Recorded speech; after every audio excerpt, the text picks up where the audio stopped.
बिस्मिल्लाहिर्रहमानिर्रहीम। ګرانو محصلینو السلام علیکم ورحمت الله وبرکاته. الله تعالی دې وکړي چې روغ جوړ یاستئ. ګرانو محصلینو، په دې سمیستر کې موږ او تاسو به انشاءالله په سیستمیک هایپرټنشن یا سیستمیک لوړ فشار او همدارنګه دویمه موضوع چې کوم ده هغه اسکیمیک هارت ډیزیز دی یا د زړه اسکیمیکي ناروغۍ دی. په دې باندې به انشاءالله موږ او تاسو خبرې کوو. الله تعالی دې موږ او تاسو ته وس راکړي. اول راځو سیستمیک هایپرټنشن یا سیستمیک لوړ فشار ته. په دې کې اول موږ او تاسو تعریف د دې کوو. تعریف د سیستمیک لوړ فشار تعریف داسې کوو چې عبارت د هغې فشار څخه دی چې کله په دوه جلا جلا موقعو کې یا په دوه جلا جلا وختونو کې د یو شخص فشار ولیدل شي یا وکتل شي او د دې اندازه د 140 پر 90 او یا د دې څخه زیات وي، نو دې ته هایپرټنشن یا لوړ فشار ویل کېږي. هایپرټنشن یا لوړ فشار ګرانو ډاکټر صاحبانو بیا تعریفومه.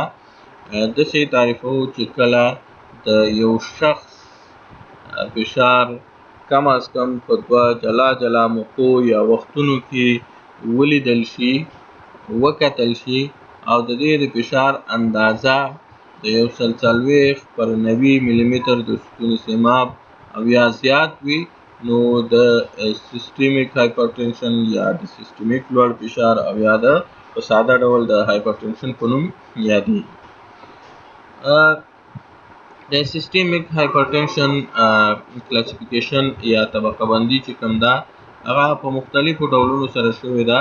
موږ او تاسو یې دلته د یو ډول نه یادونه کوو چې هغې ته سیونز جاینټ نیشنل کمیټي یا JNC7 ویل کېږي.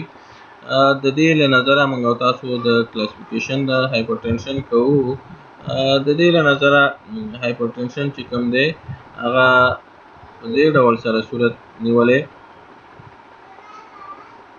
چې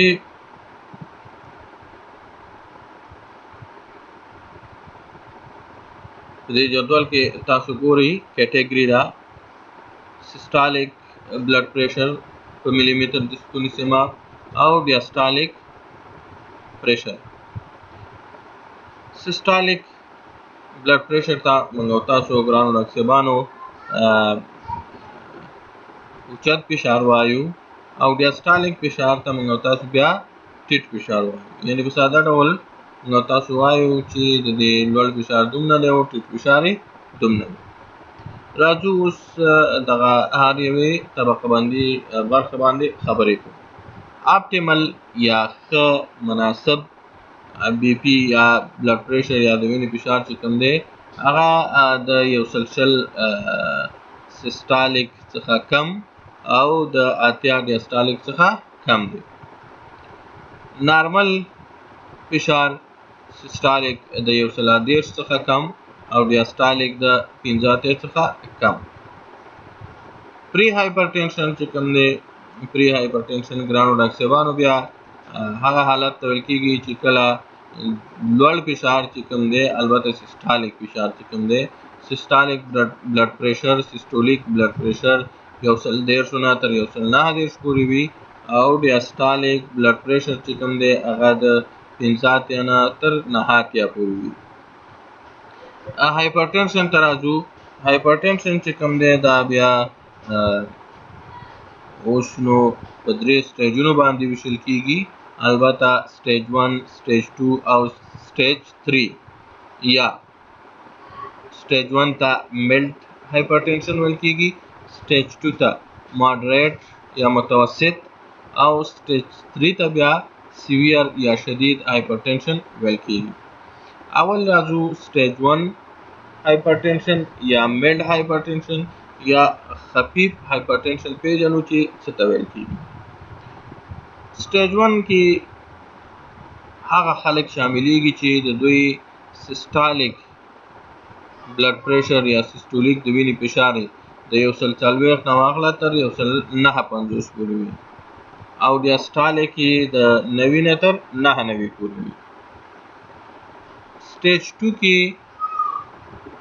یا مودریټ هایپرټنشن کې او یا متوسط هایپرټنشن کې بیا هغه خلک شاملېږي چې د دوی سیسټولیک د وینې فشار 140 نه تر 190 پورې وي او همدارنګه د دوی هغه ډیاسټالیک بی پی چې کومه ده یا ټیټ فشار چې کوم دی هغه د 100 نه تر 109 پورې وي. سټیج 3 یا سیویر هایپرټنشن یا شدید هایپرټنشن هغه حالت ته ویل کېږي چې کله سیسټولیک بی پی یا سیسټولیک د وینې فشار د 180 څخه زیات وي او ډیاسټولیک د وینې فشار بیا د 110 څخه زیات وي.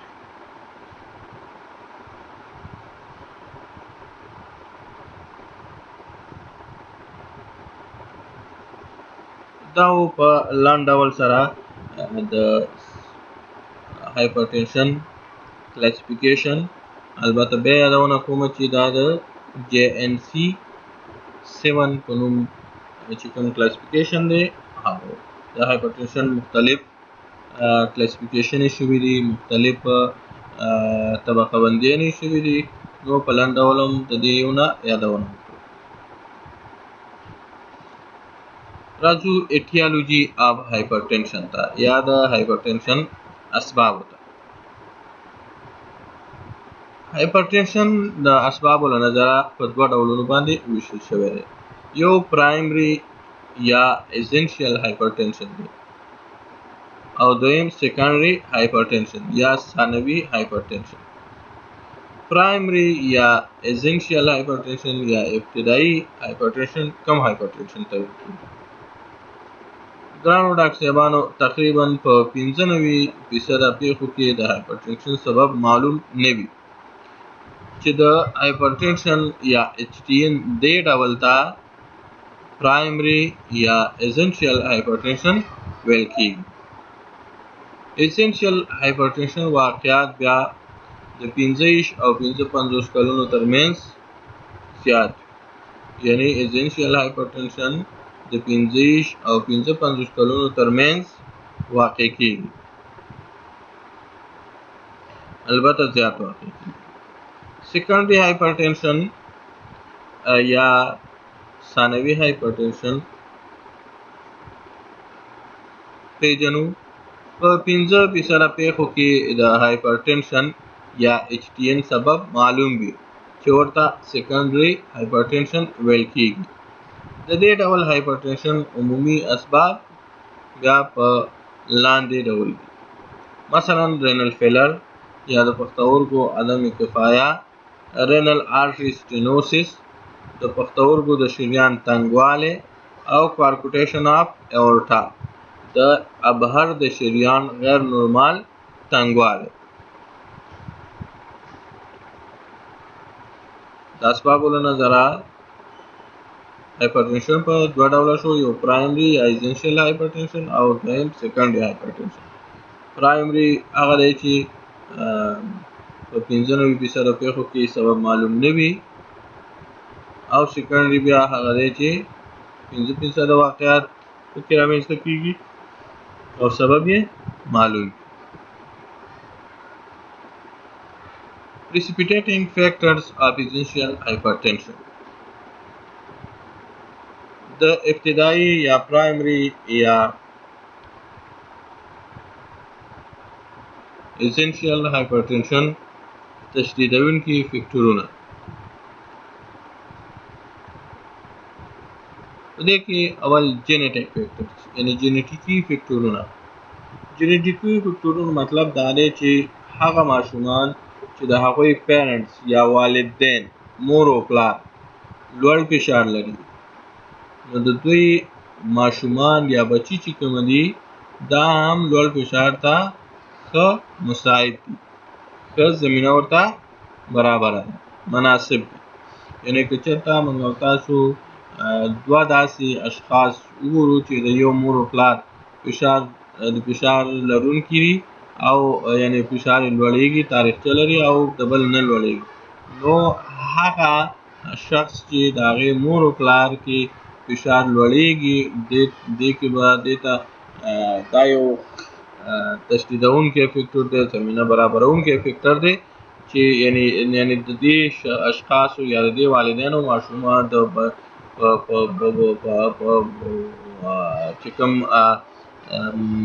بچي دي یا مثلا د دوی فامیل دی په دې کې به فشار به د دوی هم لوړېږي.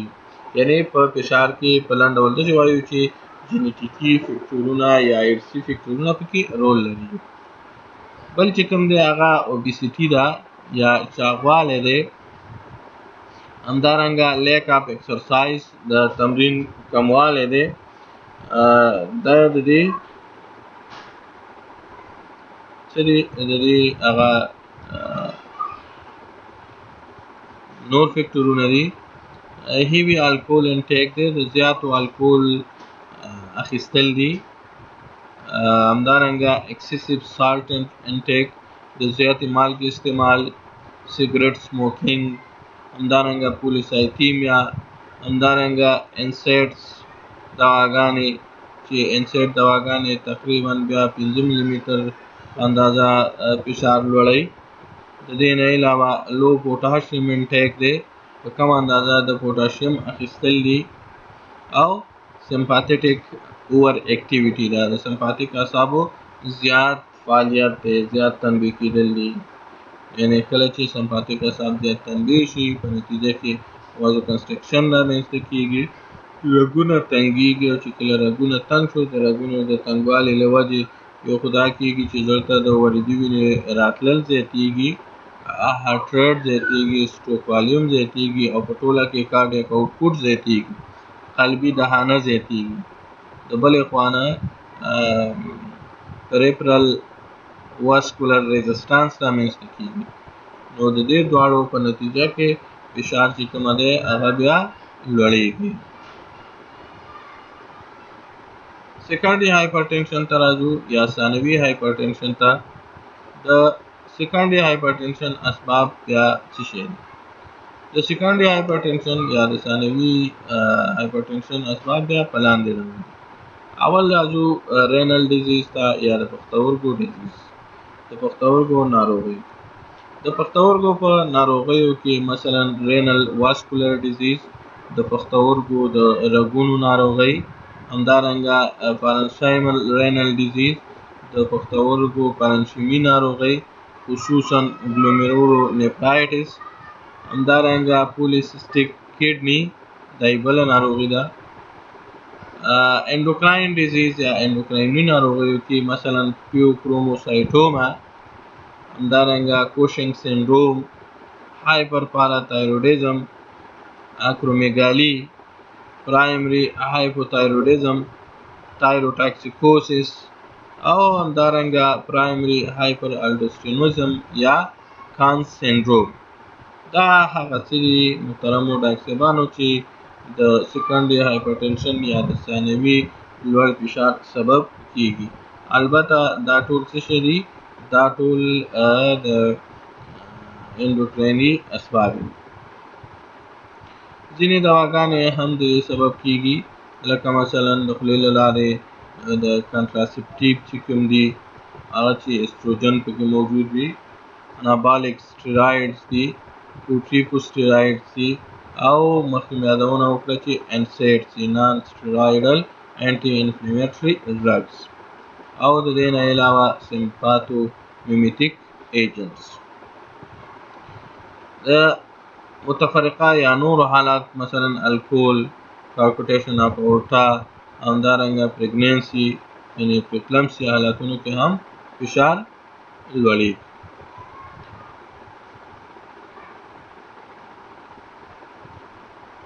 دا و د پرایمري او د سیکنډري هایپرټنشن پیژندنه او د هغې اسباب. ګرانو محصلینو، په لنډ ډول باندې بیا یادونه کوم چې فشار یا لوړ فشار تاسو داسې تعریفو چې عبارت د هغه حالت څخه دی چې دغه کله د یو شخص فشار په دوه جلا جلا وختونو کې یا موقعو کې ولیدل شي او د دې اندازه 140/90 ملي متر د ستوني سیماب او یا د دې څخه زیات وي نو لوړ فشار یا هایپرټنشن ورته ویل کېږي. کلاسیفیکیشن باندې خبره وکړه چې JNC7 کلاسیفیکیشن مو تشریح کړو. د هغې نه وروسته د اسبابو په اړه باندې موږ او تاسو د اسبابو له نظره هایپرټنشن بیا په دوه برخو باندې چې وویشو چې یو ایزنشیل او بل سیکنډري و یا پرایمري او سیکنډري و او د دوی په اړه مو خبرې وکړې، اسبابو باندې مو خبرې وکړې. نو انشاءالله په را روان لیکچر کې به موږ او تاسو ګرانو ډاکټر صاحبانو په کلینیکل فیچر باندې خبرې وکړو. که چېرته تاسو ته کوم مشکل و، کوم درس کې خبره ګونګه پاتې وه، نو زما د واتساپ شمېره ده 080-666-600. ما ته میسج وکړئ، ما ته پیغام پرېږدئ، انشاءالله زه ستاسو په خدمت کې یم. خوشحاله وختونه ولرئ. الله تعالی مو آباد لره، خوشحالي مو نصیب شي.